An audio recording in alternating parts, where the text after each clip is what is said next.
it's Clouds here, and I am back with another video. So today I'm going to be talking to you guys about my April wrap-up. So the first book I read for the month of April was The House in the Cerulean Sea by TJ Klune. So I rated this book 5 stars, and I loved it so much. I am such a sucker for found family tropes. But what's real is family. And well, spoiler alert, I read quite a bit of found family books this month. My month started out pretty strong with The House on the Cerulean Sea. And what I like about it is that it's kind of the other way around. Because, well, The House on the Cerulean Sea, basically the house that it talks about is sort of like, it's a home for magical children. And our main character is an inspector who goes from different homes or orphanages and checks the living conditions to see if they are acceptable or hopefully more than acceptable, because you know, kids kind of deserve to live in a more than acceptable home, right? Well, I must say this seems like a lovely environment to raise a child in. Oh, by the way, you are more than welcome to look under any of the furniture, because believe me, you won't find any porn or cigarettes under there. Anyway, in the books like these that I usually read, it's usually in the point of view of a child that we see who, like, you know, goes into the house and it's him adjusting and stuff and like trying to get through his internal struggles and whatnot. But like this book, it's kind of a bit of the other way around in a sense. We're not looking at it from the point of view of a child. We're looking at it from the point of view of an adult, the inspector. Okay, now who are you? I'm Bernie Wilkins.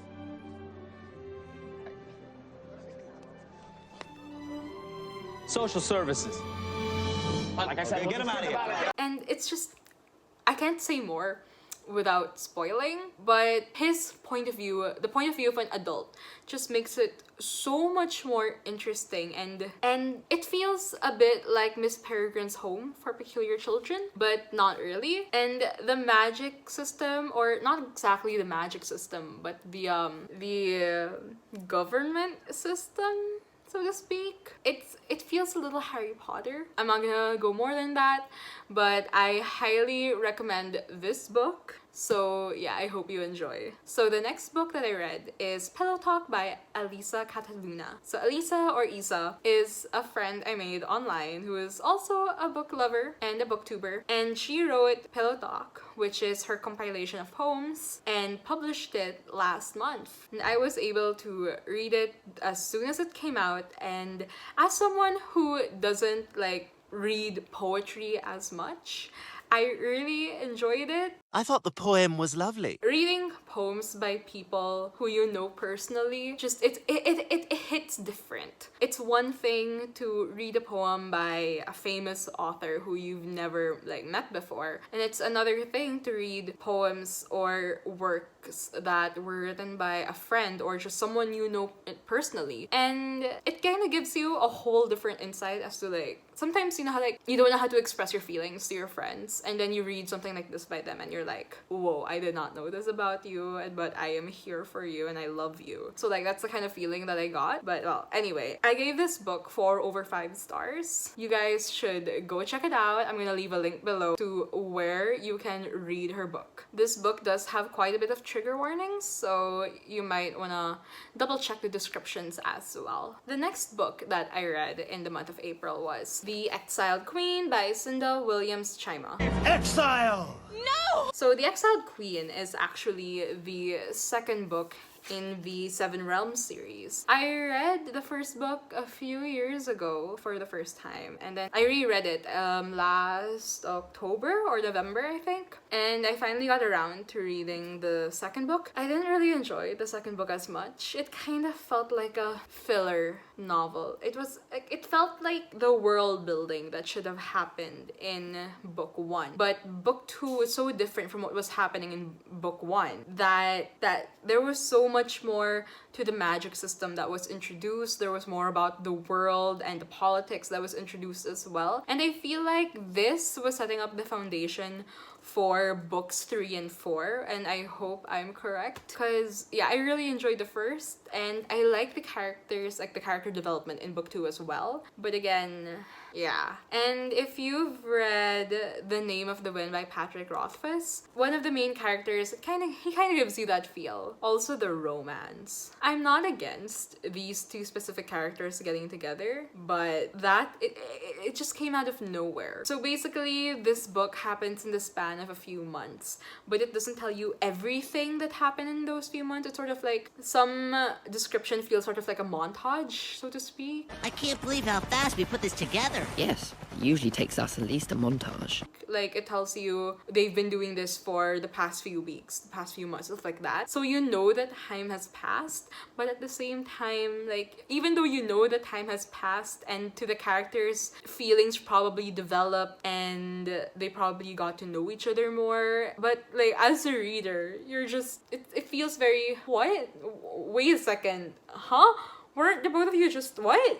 So, yeah, I'm hoping that we do get to see, like, more of their relationship develop in the coming books. You guys should check out The Demon King, which is the first book, and maybe you'll enjoy The Exiled Queen a little more than I did. Yeah, I rated this book 3.5 out of 5 stars. The next book that I read was The Well of Ascension by Brandon Sanderson. As I've said in my past few videos, I've decided to join the Brandon Sanderson read-along. And for the month of April, the chosen book was The Well of Ascension, which is the second book in the Mistborn / Final Empire trilogy. I rated this 5 out of 5 stars. I kinda enjoyed the first book a little more, not gonna lie, but I still did enjoy the second book. And what I like is the character development from our main character, Vin, because in book 1, we kind of see her go through this change, and in book 2, she still has this distinct character development. Her development in book 1 feels very, this is not like an insult or anything, okay? Like, this is just like genuinely how I can describe it without spoiling anything. But like, her change in book 1 felt very Princess Mia from the Princess Diary. Because Majesty, only Paolo. You know, like a full-blown makeover, and just like her discovering herself and her like, you know, just growing into her own skin and being comfortable in it. Whereas her character development here, very, very internal to her and her feelings and like her adjusting. She's also a lot smarter here than she was in the first book. Like, you can tell that she really grew up. Yeah, I really enjoyed it, and I really enjoy the characters, like the full cast as well. I'm kind of sad about the ending, but yeah. And I cannot wait to read the third book, Hero of Ages, next month. I kind of have high expectations, so I can't wait. The next book I read was The Duchess Deal by Tessa Dare. I rated this 3.5 out of 5 stars. I did not enjoy it that much. I would have given it like a 3 or a 2.5, but I have to admit, the spice in this book was pretty good, not gonna lie. I read this book for 2 reasons. One is because last month I had binge watched Bridgerton, and I was kind of on a high with that genre or like time period. And then a friend of mine actually recommended me this book a few months ago, and I promised her I would read it. She told me the third book in the series is better, but I'm probably not gonna continue it. The spice was good, that's all I'm gonna say. The plot, nah. The next book that I read was Warcross by Mary Lou. I rated this a 3.5 out of 5 stars. It had a very good concept and premise. I read this because me and some of my friends, when we choose a book for us to buddy read together, we choose randomly. So we have like a sort of a wheel that we put genres on, and then when we spun the wheel, it landed on YA, and of course we had to like narrow it down a bit because YA is very broad. So the second time that we spun the wheel, it landed on sci-fi, and we chose Warcross. And yeah, what made me excited about it was that the premise reminded me of Ready Player One, and I absolutely loved Ready Player One. Yeah, that's why I was really excited about Warcross. But then with Warcross, for one thing, the romance was just what? Huh? That romance literally came out of nowhere. Mary Lou kind of put like some interesting thoughts between these two characters upon their first meeting and their second meeting, but then like, oh, the romance just came out of nowhere. And when I got to the end, it kind of made sense why the romance came out of nowhere. Yeah, that's kind of a spoiler, so I'm not gonna say it here. But let's just say that it reminded me of Shadow and Bowen. Yeah, that's all I'm gonna say. The ending, the plot twist at the end was pretty good. That caught me off guard. But yeah, I'm probably not gonna read the next book. I don't know, we'll see. Maybe if someone who's read it before will tell me that it's absolutely worth it and that I should go for it, maybe I'll give it a shot. But right now, probably not gonna read it. The next book that I read was Blood and Honor Fae Rising by Miranda Lynn. I gave this book a 3 out of 5 stars. I buddy read this with Polly from What Polly Reads. One of the reasons why we buddy read it together was because she saw that it was free for download on Amazon, and she asked, or like group chat, if there was anyone willing to buddy read it with her, and I was G for it. The plot description sounded so interesting and so good. I've been craving for like strong female protagonist, like Selena Sardothian kind of type of protagonist. My daughter Cherish has been in dire need of a strong female role model for years. This book tried. For context, this book has 2 main characters whose point of views we see, and it just didn't mesh well. I'm sure the 2 worlds will unite or something by the second book, but yeah, I didn't enjoy it as much. It didn't work. It felt like I was reading 2 different books. Like I'm reading one book and then I'm, you know how like when you're reading multiple books at once and you just start getting confused? That's how I felt reading this book. So yeah, I'm probably not gonna continue the series. So now, the next books that I read were the Six of Crows duology by Leigh Bardugo. I enjoyed these 2 books so much. I obviously enjoyed it more than I did the Grisha trilogy. Fine. Make me your villain. Trudging through the Grisha trilogy for these 2 books was so worth it. I don't want to hype it up too much, but as I said, I love found family, and like these gave me found family vibes. Salute me, familia. And not only that, but cast of characters was just so fun to read. Their characters are so distinct from each other, and I just want to give all of them a big hug and tell them that they are loved. Oh, babies. Watch out for my reading vlogs to come out this month. I hope you pick them up if you haven't yet and then enjoyed them as much as I did. And also, I still have yet to watch the Shadow and Bone series on Netflix. As of today, which is May 1, I've watched only the first 2 episodes. Hopefully I'll finish by next week or something. I gave both books 5 out of 5 stars because I'm apparently that easy to please. Yeah, you should go pick them up. Absolutely loved it.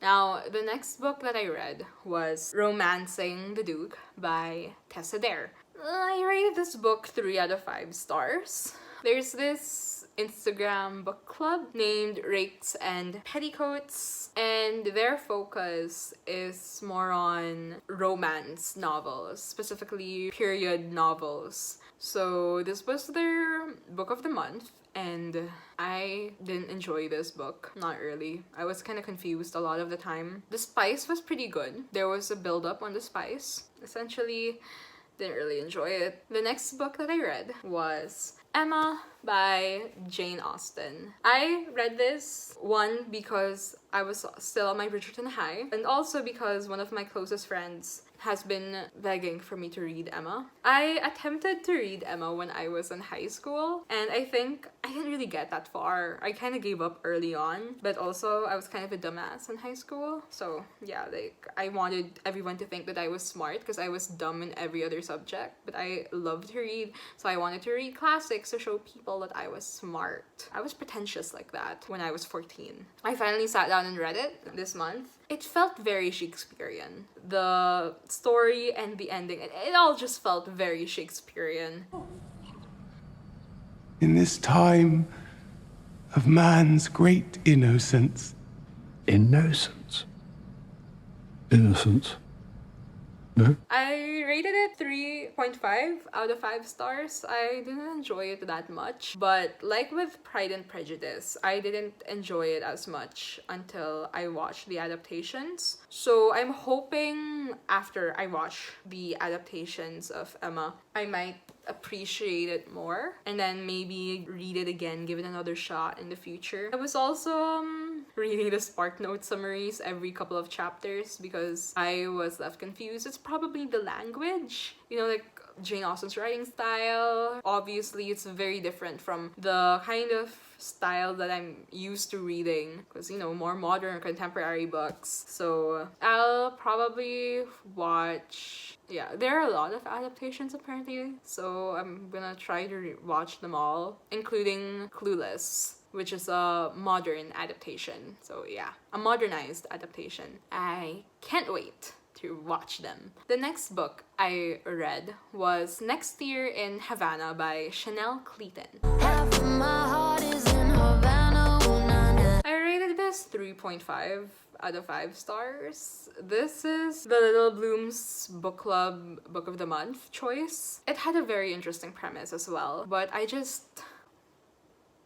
could not with this. It was a switching POV every chapter type of book as well. And not only does it switch POVs, it switches time periods. One POV takes place in the 1960s, the other takes place in 2017. I kind of wish we just had the point of view of the person from 2017 and just let it flow from there. But at the same time, I didn't like the character from 2017. I don't know, I didn't like either of the main characters. One character, Eliza from the 1960s, she is very innocent, very sheltered, and I don't know, there was no character development with her as far as I could see. Yeah, which is sad because a lot of the plot fell on her. And then you have Marisol from 2017, and she had character development, but I didn't really like her as a character that much either. The plot kind of meshed together, like it meshed together pretty well. I think it was more of the characters that I didn't enjoy.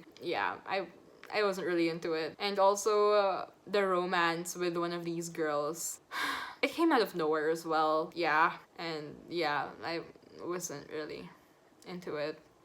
So yeah. And now for my last books of April. Okay, so it was the last week of April, and I was originally going to read this really thick fantasy book as like my last book of April, but I was thinking I probably wouldn't be able to finish it by the end of April. I started it already, but after I read these 2 books, and I'll probably finish it in May, early May, hopefully. It's gonna be May. And I kind of wanted to end my month on a high. And after these last few books being kind of disappointing, I really wanted something to make me happy at the end of the month. Because my month started out strong and I wanted it to end strongly as well. So I chose books that I knew I could finish quickly and knew that I would enjoy based on what I heard and saw online. And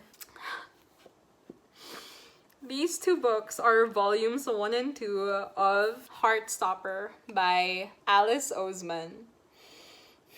I love them so much. I'm gonna start crying again. Oh, my babies. I love them. I want my own Nick Nelson too. Is that so much to ask? Oh god, I'm gonna start crying. Oh, Haley, stop! Your bitch crying is gonna be in the background of this entire video. But I love him so much! No. Okay.